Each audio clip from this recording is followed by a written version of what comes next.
HD सच्ची कहानियों पर आप सभी का स्वागत है। वैसे तो कहते हैं कि पति और पत्नी गाड़ी के दो पहिए होते हैं, अगर एक पहिया ना हो तो दूसरा पहिया भी नहीं चल सकता। सबसे बड़ी बात यह है कि दोनों में आपसी सहमति ज़रूर होना चाहिए और प्यार और मोहब्बत होना चाहिए और एक दूसरे की भावनाओं को अच्छी तरह समझना चाहिए। मेरे माँ बाप तो इस दुनिया में नहीं थे। मैंने एक बरखा नाम की लड़की से शादी कर ली। वैसे तो वो बला की खूबसूरत थी और शादी भी मैंने चटमंगनी और ब्याह कर लिया था। ज़्यादा छानबीन नहीं की क्योंकि लड़की की माँ को मैं काफ़ी दिनों से जानता था। वह एक बहुत अच्छी औरत थी और उसके पापा भी बहुत अच्छे थे। उन्होंने अपने ही देवर को अपने बेटे की तरह पाला था और उनकी एक बेटी बरखा थी जिससे मैंने शादी की थी। पढ़ी लिखी थी, खूबसूरत थी। अभी मेरी शादी को 1 हफ्ता हुआ था। मैं ऑफिस से कुछ जल्दी घर पर आ गया था। मेन गेट की चाबी मेरे पास होती थी और मैं ही दरवाजे का लॉक खोलकर सीधे अंदर आ जाता था क्योंकि मेरी पत्नी बरखा काम में बिजी होती थी और घर में हम दोनों के अलावा कोई भी नहीं था। लेकिन जैसे ही मैंने आज दरवाज़ा खोला तो मुझे बरखा के खिलखिलाकर हंसने की आवाज़ आने लगी। पहले तो मुझे हैरानी हुई, वह ऊंचा ऊंचा क्यों हंस रही है। घर में तो मेरे और उसके अलावा कोई भी नहीं होता और वह मोहल्ले में आना जाना और मेल मिलाप भी कुछ ज़्यादा पसंद नहीं करती थी। कोई पड़ोसन हमारे घर नहीं आती थी और मैंने उसे फ़ोन पर भी ज़्यादा मायके में बात करते हुए नहीं देखा था। बड़ी ही चुप और शांत स्वभाव की लड़की थी। हमारी शादी को अभी सिर्फ 1 ही महीना हुआ था और इस 1 महीने में मैंने उसे बहुत ही कम बातचीत करते देखा था। खैर, मैं घर के अंदर दाखिल हुआ तो किचन बिल्कुल खाली था। बरखा के हंसने की आवाज़ कमरे से आ रही थी। मैं भी कमरे की तरफ ही चल दिया। लेकिन जैसे ही मैं कमरे के दरवाजे तक पहुंचा, बरखा के साथ साथ मुझे एक मर्द की हंसने की आवाज़ भी आई। मैं जो अपने कमरे के दरवाजे का लॉक घुमाने ही लगा था कि उस लड़के की हंसने की आवाज़ पर मेरा हाथ वहीं रुक गया था। ये कौन था जो मेरी पत्नी के कमरे में मौजूद था? मेरा दिमाग तो घूम कर रह गया था। मैंने गुस्से से कमरे का लॉक घुमाना चाहा तो मुझे हैरत का बड़ी ही ज़ोरदार झटका लगा था क्योंकि दरवाज़ा लॉक था। अब तो मेरा पारा हाई होने लगा था। मेरी पत्नी किसके साथ कमरा बंद करके अंदर बैठी थी और ऊंचे ऊंचे ठहाके लगा रही थी। मैंने बड़ी ज़ोर से दरवाज़ा बजाया। एकदम ही अंदर सन्नाटा सा छा गया था, बिल्कुल खामोशी। कुछ देर बाद ही बरखा की आवाज़ आई, कौन है? मैंने कहा, कौन हो सकता है? दरवाज़ा खोलो, मैं हूँ। मेरी आवाज़ सुनकर फ़ौरन से कमरे का दरवाज़ा खुला था, लेकिन थोड़ा ही खुला था और उस पर बरखा खड़ी हुई थी। कहने लगी, आप इतनी जल्दी कैसे आ गए? अभी तो आपके ऑफिस से वापसी का समय नहीं हुआ है। वो बहुत घबराई हुई लग रही थी। मैंने कहा, हाँ, आज ऑफिस में ज़रा काम कम था, इसलिए बॉस ने छुट्टी दे दी। ये कहकर मैंने देखा वह ना दरवाज़ा पूरा खोल रही थी, ना मुझे अंदर आने की जगह दे रही थी। मेरे हाथ में लैपटॉप का बैग था। मैं थामा हुआ आया था। फिर ये सोचकर भी मेरी जान निकल रही थी, आखिर मेरे कमरे में कौन? मैंने कहा, बरखा पीछे हटो, मुझे कमरे में आना है। बड़ी मुश्किल से उसने दरवाज़ा खोला था। सामने बेड पर बैठे एक आदमी को देखकर मेरा सारा गुस्सा हवा हुआ था क्योंकि वह तो मेरा चचेरा ससुर था, मेरी पत्नी का चाचा। मैं भी न जाने क्या क्या सोच रहा था। अब मुझे अपनी सोच पर अफसोस हुआ था। मुझे देखकर वह भी घबरा गया था, शायद इसलिए कहीं मैं उन मर्दों में से ना हो जाऊं जो ससुराल में पत्नी के मायके वालों को देखकर माथे पर बल डाल लेते हैं। मैंने कहा, अरे अमन अंकल, तुम आए हो? मेरे पत्नी के चाचा मेरे पत्नी से बस 2-3 साल के ही बड़े होंगे। वे देखने में उसके भाई जैसे लगते थे।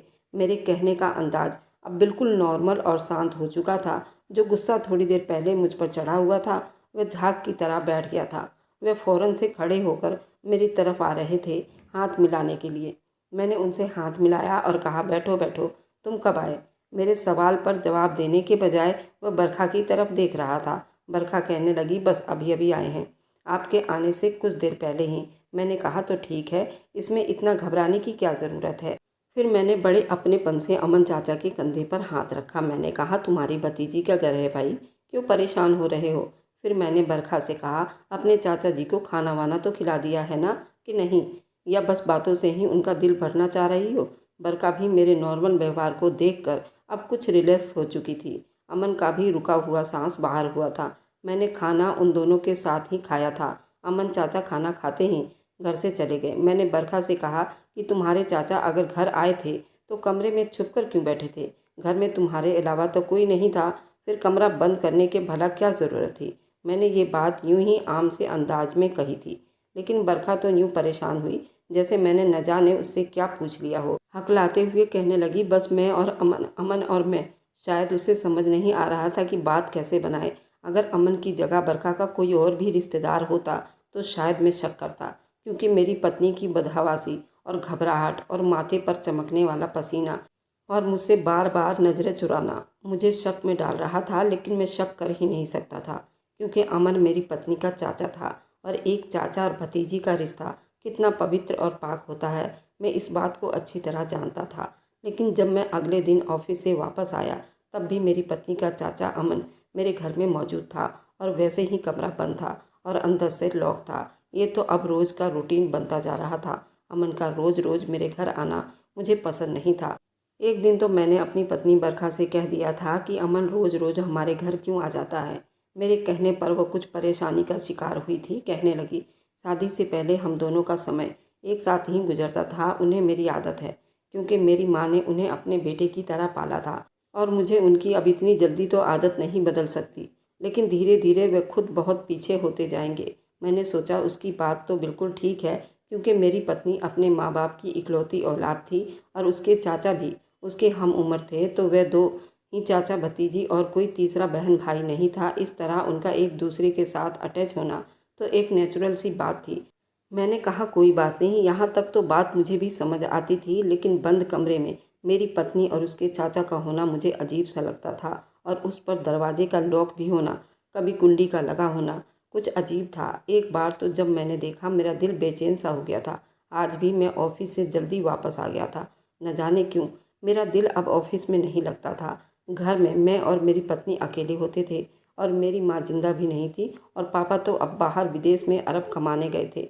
वे 3 या 4 साल बाद ही घर पर आया करते थे। ना ही मेरा कोई बहन भाई था।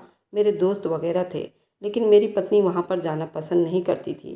शादी के शुरू के दिनों में मेरे ऑफिस के कोलीग ने मुझे अपने घर दावत पर बुलाया था। मैंने बरखा से कहा भी वह तैयार हो जाए, मेरी दोस्त की पत्नियों से मिला जुला करे, उसका भी दिल लग जाएगा। लेकिन उसने साफ मना कर दिया। कहने लगी, मुझे ज़्यादा लोगों से मिलना जुलना पसंद नहीं है। हालांकि औरतें तो दोस्ती बढ़ाने में ज़रा भी सब्र से काम नहीं लेती। वह मोहल्ले में किसी के घर भी आती जाती नहीं थी। पड़ोसियों को भी अपने घर पर ज़्यादा आने नहीं देती थी। अजीब से अलग ही मिजाज की लड़की थी। हालांकि मैं बहुत ही खुशमिजाज और मिलनसार इंसान था। मेरे दोस्तों का सर्कल भी काफ़ी बड़ा था, क्योंकि माँ तो थी नहीं और बाप मेरे पास नहीं रहते थे, इसलिए मेरे लिए मेरे दोस्त ही सब कुछ थे। मेरी पत्नी की एक आदत बड़ी अजीब थी। जब भी मैं उसके करीब आता, वह मुझे होश में नहीं लगती थी। ऐसा लगता है जैसे वह आधी नींद में हो और आधी होश में हो, या शायद ये मेरा वहम था। मुझे पत्नियों का ज़्यादा मायके में आना जाना पसंद नहीं था। बरखा ने शादी के तीसरे दिन ही मायके जाने के लिए कहा। उस वक्त मैंने ऐतराज़ नहीं किया था, उसे मायके ले गया था। लेकिन जब उसने हर 2-3 दिन के बाद यही रट लगाना शुरू कर दी, तो मैंने उसे सख्ती से मना कर दिया। मैंने कहा, देखो, मुझे ये सब पसंद नहीं है। तुमने अपनी ज़िंदगी के 18-19 साल अपने मायके में ही बिताया है, बेहतर है अब अपने घर पर ध्यान दो। हाँ, मुझे इस बात पर कोई ऐतराज़ नहीं है कि तुम किसी से मिलो, तुम सबसे मिलो, लेकिन हर समय मायके में लड़की का दिमाग रहना मुझे अच्छा नहीं लगता। ऐसी लड़कियों के घर नहीं बसते। मेरी बात सुनकर वह बिल्कुल चुप हो गई थी, कुछ नहीं बोली थी। मेरी शादी को 4 महीने से ऊपर का समय बीत गया था, लेकिन मेरी सास कभी भी मेरे घर नहीं आई थी। बस ये चाचा था जो रोज़ आ जाता था और ज़्यादातर उस समय आता जब मैं ऑफिस में होता था। इत्तेफाक से जब कभी मैं ऑफिस से जल्दी घर आ जाता तो वो मुझे घर पर ही नज़र आता था। कभी ऐसा होता कि मैं ऑफिस से वापस घर आता तो वो मेरे कमरे से बाहर निकल रहा होता। आज भी ऐसा ही हुआ था। शायद उसे ये मालूम हो गया था कि मैं जल्दी घर वापस आ सकता हूँ, इसलिए वह घर से बाहर निकल रहा था।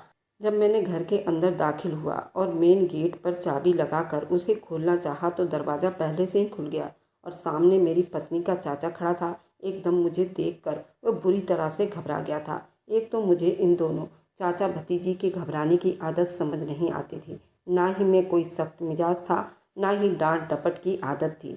मैंने तो बड़े प्यार से बरखा को समझाया था कि मुझे उसका बार बार मायके जाना पसंद नहीं है, लेकिन पता नहीं क्यों ये दोनों मुझे देखकर बदहवासी का शिकार हो जाते थे। ना चाहते हुए भी मेरा दिमाग उलझने लगा था। वह मुझे देखकर कहने लगा, आप अब आए हैं? मैं तो आपका इंतज़ार करते करते जाने ही लगा था, उसने कहा और चुपचाप चला गया। लेकिन मुझे बड़ी अजीब सी नज़रों से देख रहा था। शायद उसे मेरा समझाना बुरा लग गया था। अगर लगा भी था तो लगता रहे, उसे खुद समझना चाहिए था कि वह क्या कर रहा है। खैर, मैं घर में दाखिल हुआ। बरखा शायद अभी भी अपने कमरे में ही थी।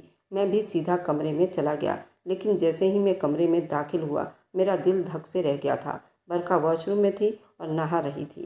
सामने बेड की चादर बुरी तरह से बिखरी हुई थी। ये देखकर मेरा दिल किसी ने मुट्ठी में जकड़ा था कि अचानक मेरी नज़र टेबल पर रखी हुई घड़ी पर पड़ी, जो कि मर्दाना घड़ी थी, और उस घड़ी के पास बरखा की चूड़ियाँ भी उतरी हुई पड़ी थी। अगर ये घड़ी उसके चाचा अमन की थी तो बेड पर ऐसा क्या हुआ था जो पूरे बेड की हालत ख़राब थी? ये सोच कर तो मेरा दिल धड़कना भूल गया था। मैं तो अभी इसी उलझन में घिरा हुआ था। एक और धमाका मेरे सर पर हुआ था। बेड से नीचे एक प्रोटेक्शन का खाली पैकेट भी पड़ा हुआ था, और उस पैकेट को देखकर मैं सांस लेना ही भूल गया था। मेरे दिमाग में जो बात आई थी मैं उसे सोचना भी पाप समझता था, लेकिन जो कुछ कमरे की हालत थी वह सब कुछ इस बात की गवाही दे रही थी कि अभी इस कमरे में कुछ देर पहले क्या हुआ था। जब वॉशरूम का दरवाज़ा खुला, गीले बाल पर तौलिया लपेटे बरखा बाहर आई थी, लेकिन मुझे देखकर रुक गई। कहने लगी, आपके ऑफिस की ड्यूटी बदल गई है क्या?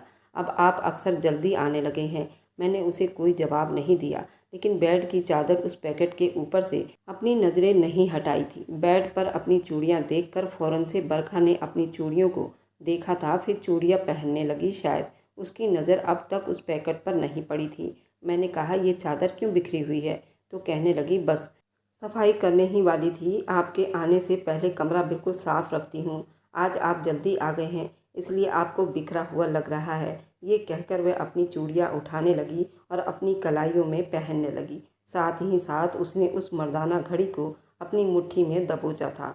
शायद मुझसे छुपाने की कोशिश कर रही थी। उसके साथ ही तकिया सही करने लगी। मैंने झुककर वह पैकेट उठाया और उसके सामने किया, जिसे देखकर उसके चेहरे की रंगत बिल्कुल उड़ गई थी। मैंने कहा, बरखा, ये क्या है? कुछ देर तो वह कुछ बोल ही नहीं पाई थी।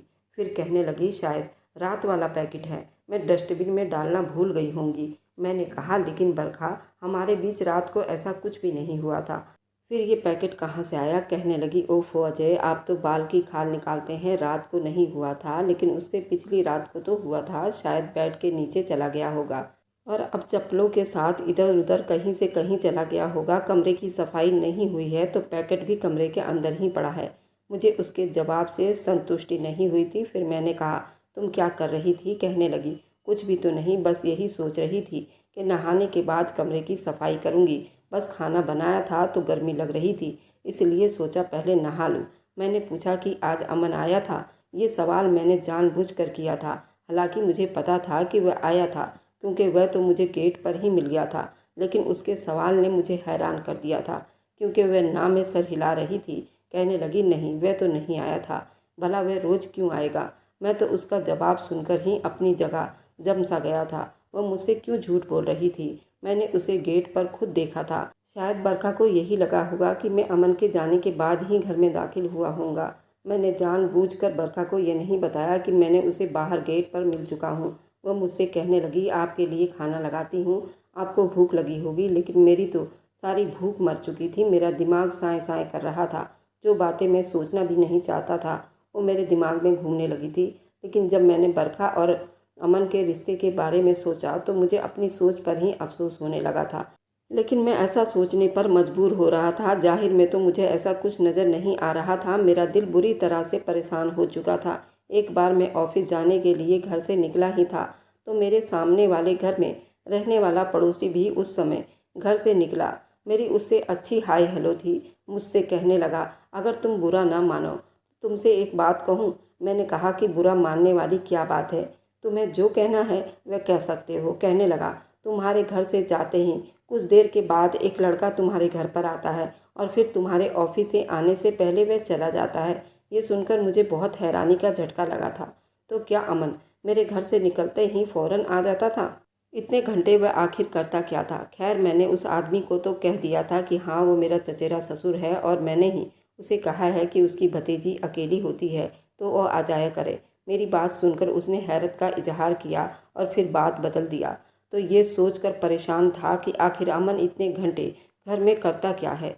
क्या उसका अपना कोई काम नहीं है? ऐसी भी क्या भतीजी से मोहब्बत की उसके घर में ही आकर बैठ जाया करे? एक बार सोचा कि ऑफिस से छुट्टी ले लेता हूँ, मैंने उस दिन यही किया था। घर में ऑफिस के लिए निकला, लेकिन ऑफिस जाने के बजाय मैंने वहीं पेड़ की आड़ में छुपकर बैठ गया, जहाँ से मुझे कोई भी देख ना सके। वैसे भी सुबह के समय हमारी गली में ज़्यादा आना जाना नहीं होता था, इसलिए मुझे किसी ने पेड़ के पीछे खड़ा नहीं देखा था। अभी 1 ही घंटा गुजरा था। मैंने अमन को उसकी बाइक के साथ अपने घर के दरवाजे के पास देखा। उसने वही अपनी बाइक खड़ी की और जैसे ही घर के दरवाजे पर दस्तक दी, फ़ौरन से बरखा ने दरवाज़ा खोल दिया। वह उस वक्त मुस्कुरा रही थी। वह दोनों ही अंदर जा चुके थे। ये देखकर मुझे अपनी पड़ोसी की बात पर विश्वास हो गया। मैं अपने घर की पिछली तरफ से दीवार कूदकर घर के अंदर आ गया और धीरे से पिछली तरफ खुलने वाले खिड़की के पास आकर खड़ा हो गया, जो कि मेरे कमरे के अंदर खुलती थी। जैसे ही मैंने खिड़की खोलने की कोशिश की तो वह अंदर से लॉक थी। मैं ये सोच रहा था कैसे बात का पता लगाऊं कि दोनों चाचा भतीजी कमरे में क्या करते हैं। मैं धीरे धीरे से चलता हुआ घर के बाहर की तरफ आने लगा तो मैंने देखा कि उनकी बातों की आवाज़ किचन से आ रही थी, जो कि बाहर की तरफ ही बना हुआ था और आंगन में मौजूद किचन की खिड़की इसी तरफ थी। और उस समय ऐसा इत्तेफाक था कि खुली हुई थी। बरखा चाय बना रही थी और अमन उसके साथ ही खड़ा बातें कर रहा था। और उनके बीच जो बातें मैंने सुनी उसने मेरे होश उड़ाकर रख दिए थे। चाचा भतीजी के रिश्ते का ये रूप मैंने पहली बार देखा था। उन दोनों की बातें सुनकर मेरे दिमाग की नसें चीखने लगी थी। मैंने देखा कि अमन बरखा को अपने सीने से लगाए हुए किचन से बाहर ले गया और फिर वे जाकर कमरे में बंद हो गए थे। उनके हंसने की आवाज़ बाहर तक आने लगी। जिस तरह की बातें हो रही थी, मेरे रगों में खून दौड़ने लगा था। मैं वापस फिर से उसी दीवार की तरफ चला गया और वहाँ से निकलकर मैं करीबी एक पार्क में आकर बैठ गया। मैंने अपना चकराता हुआ सर अपने दोनों हाथों में लिया। इस पवित्र रिश्ते की जो हकीकत मेरे ऊपर खुली थी, मेरा सब्र जवाब दे गया था। अमन बरखा से यही कह रहा था कि हम कब तक यूं ही छुप छुप कर मिलते रहेंगे। तुम क्यों इस बात का हल नहीं निकाल रही हो? जब भी तुम्हारे करीब आता हूँ तो तुम्हारे पति का डर लगता है, कहीं वह आ न धमके और हमें देख ना ले। मैं तो तुम्हें जी भर के प्यार भी नहीं कर सकता। कैसा चाचा था और वह कैसी बातें कर रहा था। उसकी बात सुनकर बरखा कहने लगी थी कि मेरे बस में नहीं है, मैं क्या कर सकती हूँ अमन।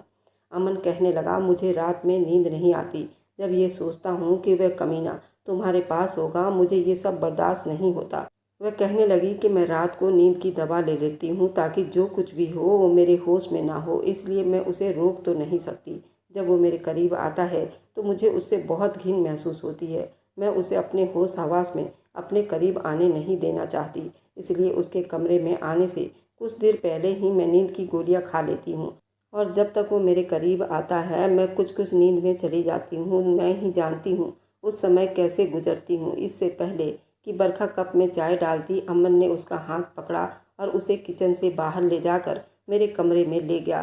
कमरे के लॉक होने की वजह से मैं समझ गया था कि अंदर कौन सा बेहुदा काम हो रहा है, लेकिन दो सगे चाचा भतीजी ये घिनौना काम कैसे कर सकते हैं? मेरा दिमाग ही काम नहीं कर रहा था। मैं सीधा पार्क से उठकर अपने ससुराल चला गया, जहाँ मेरी सास के अलावा उस वक्त कोई मौजूद नहीं था। मैंने अपने सास से कहा कि आपने अपने दोनों चाचा भतीजे की कैसी परवरिश की है कि अमन रोज़ मेरे ऑफिस से जाने के बाद मेरे घर आ जाता है और फिर अपनी ही भतीजी के साथ पाप करता है और आपकी बेटी भी उसके साथ इस पाप की भागीदारी होती है। वह मेरे साथ बस मजबूरी का रिश्ता निभा रही है। मेरी बात सुनकर मेरी सास के रंगत बिल्कुल उड़ गई थी। कहने लगी, अमन तुम्हारे घर क्यों जाता है?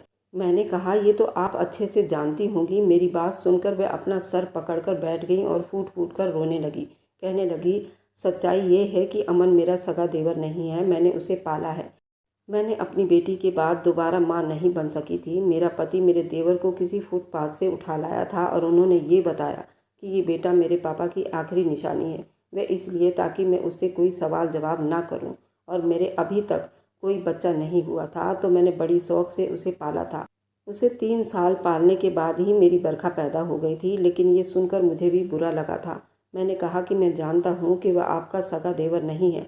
मैं ही जानती हूँ कि उसको मैंने गोद लिया था और मैं जानती थी कि ये दोनों आपस में मोहब्बत करने लगे हैं, इसलिए मैंने अमन को शहर भेज दिया था और बरखा का रिश्ता तुम्हारे साथ तय कर दिया।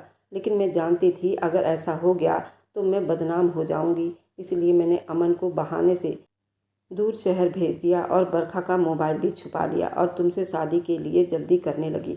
मुझे अपने समाज में जलील नहीं होना था। जहाँ सबको ये पता था ये दोनों चाचा भतीजी हैं। लेकिन मैं ही जानती थी कि अमन को मैंने गोद लिया है, लेकिन मैं नहीं जानती थी ये दोनों ऐसी घटिया हरकत भी करेंगे। वे अपने दोनों हाथ जोड़कर रोने लगी, कहने लगी, मैं तुम्हारे सामने विनती करती हूँ, मुझे माफ़ कर दो। अगर मुझे ज़रा भी पता होता ये दोनों पाप कर बैठेंगे तो मैं तुम्हारे साथ कभी भी ये जुल्म ना करती। मैं वहाँ से चुपचाप वापस लौट आया था। इस रिश्ते की हकीकत बहुत ही घटिया थी। मैंने घर आते ही दरवाज़ा बड़ी ज़ोर से धड़-धड़ किया था, क्योंकि मैं जानता था उस वक्त अमन घर में ही मौजूद होगा। ये कहकर मैं बरखा को और अमन को उसी वक्त अपने घर से निकाल दिया। मैंने कहा, ले जाओ ऐसी औरत को जिसके लिए उसके पति की संगत उसे तकलीफ़ देती हो। मुझे उसे अपने घर में नहीं रखना, क्योंकि मेरी नज़र में ऐसी औरत की कोई इज्जत और अहमियत नहीं होती है जो अपने पति के साथ बेवफाई करे और दूसरे मर्द के साथ रातें रंगीन करे, वह भी मोहब्बत के नाम पर। अगर मोहब्बत थी तो ये लड़की शादी मेरे साथ शादी करने से इनकार कर देती, लड़ती झगड़ती कुछ भी करती, लेकिन मुझसे शादी ना करती। मेरी बात सुनकर वे दोनों यहाँ से जा चुके थे। कुछ ही दिन बाद मैंने बरखा को डिवोर्स देकर पेपर भिजवा दिए थे। इस बात को 5 साल का समय बीत गया है, लेकिन मैंने दूसरी शादी अभी तक नहीं की, क्योंकि औरत की बेवफाई सहना बहुत ही मुश्किल काम होता है। अगर आपको आज की कहानी पसंद आई है तो वीडियो को ज़रूर लाइक कीजिएगा और अपने दोस्तों के साथ शेयर भी कीजिएगा। और हाँ, अगर आपने अभी तक हमारे चैनल को सब्सक्राइब नहीं किया है तो ज़रूर सब्सक्राइब कर लीजिए। मिलते हैं हम अपनी कल की एक नई दिलचस्प कहानी के साथ। मुझ पर सदा अपना प्यार और स्नेह बनाए रखें। सभी को मेरा प्यार भरा नमस्कार दोस्तों।